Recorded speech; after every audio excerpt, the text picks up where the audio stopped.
India allows visa on arrival for US, UK, and Schengen area visa holders. Citizens of any country who hold one of the three visas will now receive a 12-month tourism visa. The Saudi Arabian government has reinstated the visa on arrival program for holders of valid visas from the US, UK, and Schengen area effective immediately.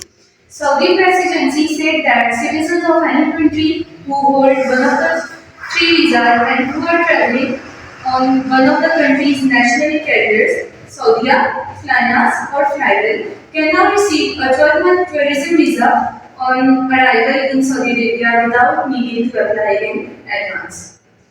Visitors holding a valid US, UK, or Schengen visa must have used it at least once to enter the Asian country or region in order to qualify for a visa on arrival in Saudi Arabia.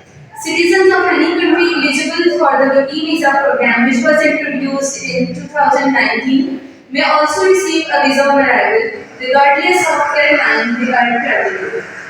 Visitors will also need to purchase COVID-19 insurance, which they can do at any of Saudi Arabia's international airports.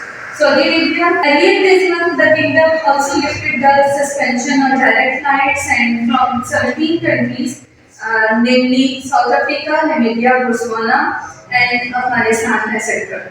Earlier this month, the kingdom also lifted the suspension of direct flights to and from 17 countries, mainly South Africa, Namibia, Botswana, Zimbabwe, and Afghanistan, etc.